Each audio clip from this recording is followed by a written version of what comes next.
Hello students, now today we start the new topic collision. Now in collision we first introduce what is collision, then after the different types of collision we will explain. हम लोग क्या करेंगे आज हम लोग सबसे पहले collision क्या होता है इसके बारे में बात करेंगे। कोलिजन के बारे में बात करने के बाद हम डिफरेंट टाइप्स ऑफ कोलिजन के लिए डिस्कस करेंगे किस तरह की कोलिजन में क्या होता है। तो सबसे पहले बात आती है कोलिजन की। तो कोलिजन क्या होता है, चलिए शुरू करते हैं। तो इन कोलिजन क्या होता है बेटा, जब दो बॉडीज, कोई भी दो बॉडीज आपस में फिजिकली स्ट्राइक करती हैं, तो हमें मालूम है कि फिजिकल स्ट्राइकिंग से ये चीज क्लियर हो रही है कि वो आपस में कोलाइड कर रहे हैं। बट अगर किसी एक बॉडी का मोशन दूसरे बॉडी के इन्फ्लुएंस में आने पर क्या होता है, अपने एक्चुअल पाथ से बेंट हो जाता है, तो इसे भी हम कोलिजन में ही इंट्रोड्यूस करते हैं। जैसा कि एग्जांपल हम ले सकते हैं रदरफोर्ड के अल्फा स्कैटरिंग मॉडल से। इन रदरफोर्ड अल्फा स्कैटरिंग मॉडल हमने क्या देखा था कि जब हम अल्फा पार्टिकल को न्यूक्लियस में बॉम्बार्ड करा रहे थे तो हम क्या देख रहे थे कि वो फिजिकली उससे स्ट्राइक नहीं कर रहा था, बट फिर भी वो अपने एक्चुअल पाथ से कुछ बेंट हो जा रहा था, अपने एक्चुअल पाथ से कुछ डेविएट होकर दूसरे ट्रैक में जाने की कोशिश कर रहा था। तो ये जो न्यूक्लियस के लगने वाले फोर्स के इन्फ्लुएंस में जो उसने अपने एक्चुअल पाथ में, एक्चुअल ट्रेजेक्टरी में चेंज किया है, ये हुआ है due to the cause of collision. That means ये चीज क्लियर हो गई कि कोलिजन का मतलब है कि जरूरी नहीं है कि दो बॉडीज फिजिकली स्ट्राइक करके ही एक दूसरे के पाथ को डेविएट करें। विदाउट कोलिजन भी they can able to deviate the path of each other. This phenomena is called as collision. I hope आपको ये बात समझ में आ गई होगी कि कोलिजन क्या है। कोलिजन क्या है बेटा? When two bodies physically strikes on each other or the path or trajectory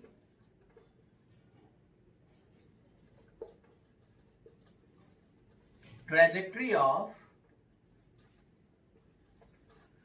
one particle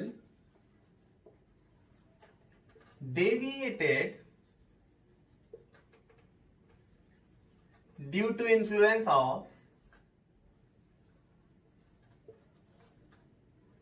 other, then this phenomena is called collision. इस फिनोमेना को यहां पर हम कोलिजन बोलेंगे। तो कोलिजन क्या है बेटा? बेसिकली कोलिजन या तो दो बॉडीज का, दो मास बॉडीज का फिजिकली स्ट्राइकिंग है, या फिर the trajectory of the one particle which is deviated under the influence of other is called collision. ठीक है, तो ये तो हो गया कोलिजन। अब हम बात करेंगे यहां पर different forms, different types of collision. तो हमने क्या देखा, सबसे पहले हमें नजर आ रहा है यहाँ पर elastic collision. Elastic collision word से ही क्लियर हो रहा है, जो इलास्टिसिटी ऑफर कर रहा हो, दैट मींस जो इलास्टिक बिहेवियर ऑफर कर रहा हो। That means in the collision if the linear momentum before and after the collision is conserved as well as the kinetic energy of the system before and after the collision is conserved, then we say the collision must be elastic collision. क्या बात समझ में आ रही है? या हमें समझ में आ रही है कि अगर इलास्टिक कोलिजन है तो यहां पर हमें kinetic energy and linear momentum before and the after collision कैसा मिलेगा? कंजर्व्ड मिलेगा। तो हमें अगर ये कंजर्व मिल रहा है तो हम क्या कहेंगे? Collision must B elastic collision. देखिए, एनर्जी की बात करेंगे तो टोटल एनर्जी हमेशा कंजर्व रहेगी, इनमें से किसी भी टाइप का कोलिजन की बात करें हम, मगर हम डील करते हैं यहां पर मोमेंटम एंड काइनेटिक एनर्जी को लेकर। तो जब मोमेंटम और काइनेटिक एनर्जी को लेकर हम बात करते हैं तो एक केवल इलास्टिक कोलिजन एक ऐसा कोलिजन होता है जिसमें हमारी kinetic energy and linear momentum दोनों ही कंजर्व रहते हैं। अब बात करते हैं इसके बाद बेटा हमारा inelastic collision. Inelastic collision जो linear momentum of the system होता है वो before and after the collision conserve रहता है, बट काइनेटिक एनर्जी वेरी कर जाती है। तो काइनेटिक एनर्जी यहां पर कंजर्व नहीं रह पाती। तो ऐसे में इस टाइप की कोलिजन को हम लोग बोलते हैं इनइलास्टिक कोलिजन। अब इनइलास्टिक कोलिजन की बात करते हैं हमारा परफेक्टली इनइलास्टिक कोलिजन। तो परफेक्टली इनइलास्टिक कोलिजन में क्या होता है बेटा कि अगर हमने किसी एक बॉडी को दूसरी बॉडी में स्ट्राइक किया और स्ट्राइक करने के बाद जो पहली बॉडी है वो दूसरी बॉडी में जाकर इंबेडेड हो गई, उसी में ही रह गई पूरी तरह से, वो दो बॉडीज मिलकर एक सिंगुलर बॉडी बन गई। तो ऐसे में क्या होगा, सिस्टम का लीनियर मोमेंटम तो अगेन कंजर्व होगा मगर काइनेटिक एनर्जी कंजर्व नहीं होगी और आफ्टर द कोलिजन वो दो बॉडी सिंगुलर बॉडी की तरह ट्रीट होगी। तो ऐसे कोलिजन को हम लोग यहाँ पर परफेक्टली इन इलास्टिक कोलिजन बोलते हैं। Now the fourth one is super elastic और एक्सप्लोसिव कोलिजन। ये क्या होता है, फॉर एग्जांपल अगर हम बात करें किसी बॉम्ब का ब्लास्ट होना, किसी बॉम्ब का किसी फायर क्रैकर का जब ब्लास्ट होता है देन क्या होता है, हम देखते हैं कि इनिशियली वो रेस्ट में होता है। दैट मींस इनिशियली उसके पास कोई काइनेटिक एनर्जी नहीं होती, मगर जैसे ही वो ब्लास्ट होता है तो हमें क्या मिलता है, छोटे छोटे टुकड़े different forms of different velocities के साथ क्या करने लगते हैं, मोशन करने लगते हैं। That means all of sudden system की काइनेटिक एनर्जी सडनली रेज हो जाती है। मतलब मोमेंटम तो कंजर्व रहेगा but kinetic energy all of sudden raise हो जाती है। ऐसे में इस टाइप की कोलिजन को हम लोग सुपर इलास्टिक या फिर एक्सप्लोसिव कोलिजन कहते हैं।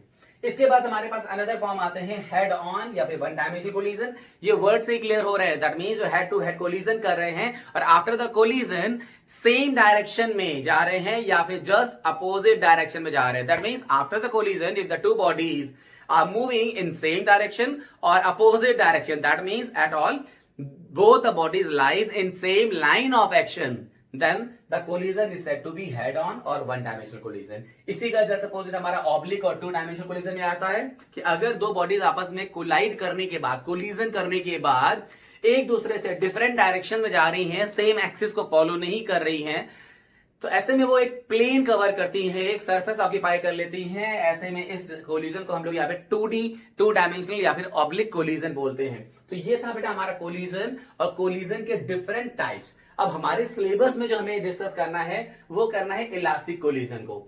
अब इलास्टिक कोलिजन में बेटा हम यहां पर बात करेंगे elastic collision in one dimension and elastic collision in two dimension. That means elastic collision के वन और टू दोनों ही डायमेंशन में कोलिजन को एक्सप्लेन करेंगे। तो चलिए शुरू करते हैं। आज हम बात करेंगे इलास्टिक कोलिजन के थ्रू वेलोसिटीज में क्या रिलेशन आता है after the collision.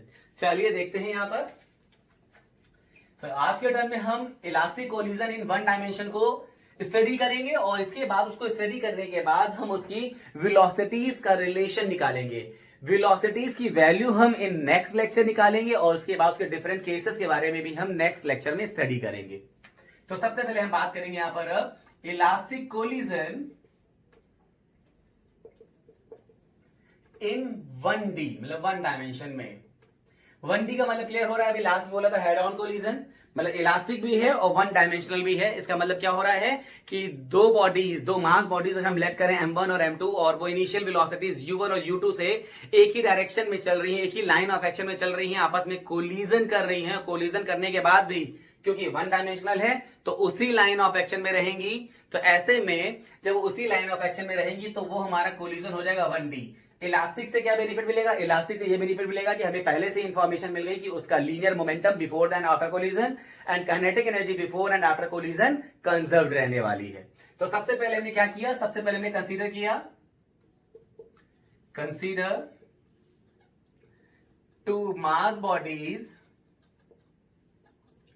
M1 and M2 moves with initial velocities U1 and U2. If after collision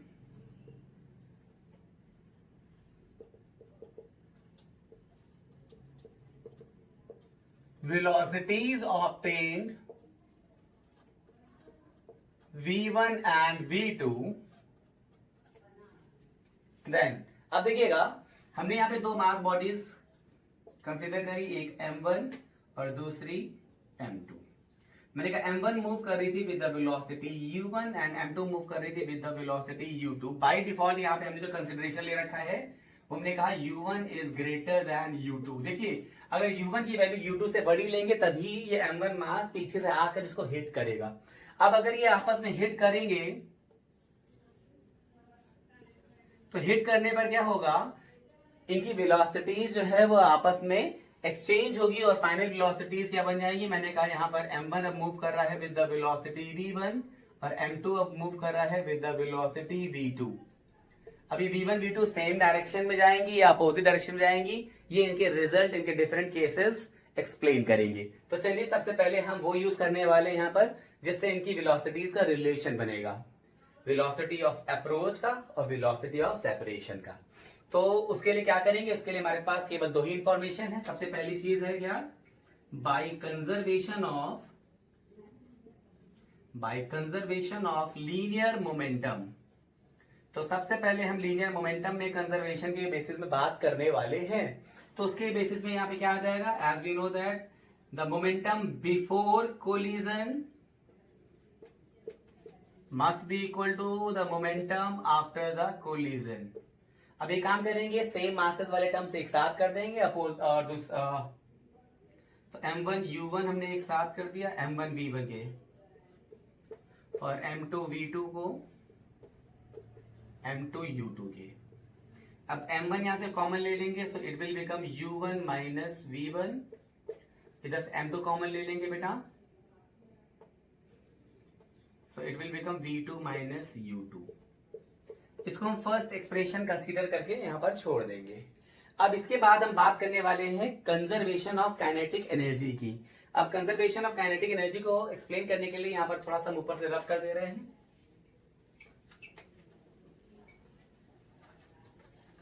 जरा देखिएगा, so by conservation of kinetic energy, अब ये इंफॉर्मेशन में कहां से मिली थी, ये इंफॉर्मेशन मिली थी कि ये कोलिजन इलास्टिक कोलिजन है। तो अगर इलास्टिक कोलिजन है तो मोमेंटम और काइनेटिक एनर्जी दोनों ही कंजर्व रहती है। तो बिफोर द कोलिजन ये हो जाएगा हमारा half m1 u1 square plus half m2 u2 square must be equal to half m1 v1 square plus half m2 v2 square. Again हम बेटा सेम मासेस वाले टर्म एक साथ कर देते हैं, तो यहां से हो जाएगा half m1 u1 square minus का half m1 v1 square is equal to half m2 v2 square minus का half m2 u2 square. Now half जो है बेटा इक्वलिटी के दोनों साइड से कॉमन आएगा, तो उसको हम कैंसिल कर देंगे कॉमन लेके। यहां से बेटा हमने m1 कॉमन ले लिया, तो m1 कॉमन लेते ही हो जाएगा हमारा u1 square minus v1 square. यहां से आ जाएगा हमारा m2 कॉमन लेते ही v2 square minus u2 square. इसको बेटा हमने यहाँ पे सेकेंड इक्वेशन ले ली। अब देखिए हमारे पास फर्स्ट इक्वेशन आ रही है ये और सेकेंड इक्वेशन आ रही है। तो अगर हमने यहाँ पे सेकेंड इक्वेशन में फर्स्ट इक्वेशन को डिवाइड कर दिया, देन व्हाट विल हैपन, जरा ध्यान दीजिएगा, थोड़ा सा मैं रब करने जा रहा हूं डायग्राम।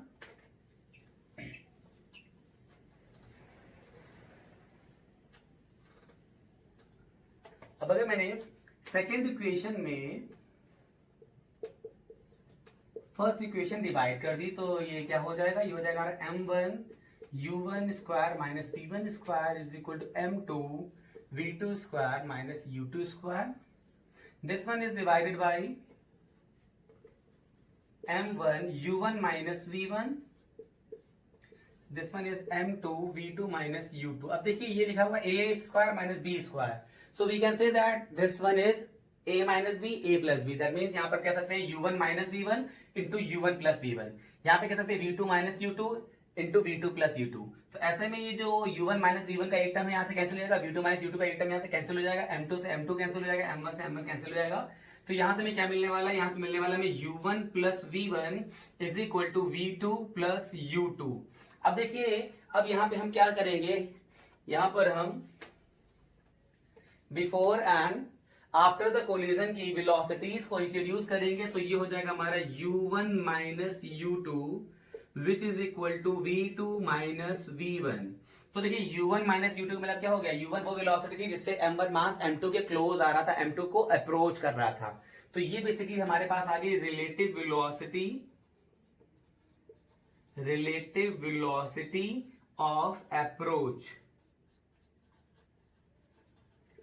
जो कि बाय डिफॉल्ट ही किसके को ला रही है, ये है बेटा v2 minus v1। That means v2 velocity से m2 मास v1 से दूर जा रहा था, अवे जा रहा था। दैट मीन्स ये हो गई हमारी एक तरह से सेपरेट हो रहा था second mass with respect to first. So ये हमारी हो गई थी relative velocity of separation after the collision. तो ये हमारी दिख रही है रिलेटिव वेलोसिटी ऑफ सेपरेशन। तुमने क्या देखा during elastic collision in one dimension, जो रिलेटिव वेलोसिटी ऑफ अप्रोच है वो रिलेटिव वेलोसिटी ऑफ सेपरेशन के जस्ट इक्वल है। इसका मतलब यहां पर इसके रिलेशन को relative velocity of approach and relative velocity of separation के रेशियो को एक अनदर टर्म बोलते हैं, जिसको बोलते हैं हम लोग यहाँ पे कोफिशिएंट ऑफ रेस्टिट्यूशन। इसके बारे में भी हम इन द नेक्स्ट लेक्चर बात करेंगे। सो अभी फिलहाल हमने यहां से ये रिलेशन निकाल लिया कि वेलोसिटीज में क्या रिलेशन आ रहा है। वेलोसिटीज में रिलेशन आ रहा है कि relative velocity of approach relative velocity separation के जस्ट इक्वल होती है जब हम बात करते हैं elastic collision in one dimension की। आई होप आपको ये बात अच्छे से समझ में आ गई होगी। आज हम यहीं तक बात करेंगे, हम इसी डेरिवेशन को फर्दर कंटिन्यू करेंगे जब हम final velocities v1 and v2 को इंडिविजुअली निकालेंगे, एज वेल एज उसके डिफरेंट केसेस को स्टडी करेंगे कि अलग अलग कंडीशंस पर मासेस के अलग अलग वैल्यूज के साथ किस तरीके का रिलेशन ये स्टैब्लिश करता है। आज के लिए इतना ही रखेंगे। Thank you class.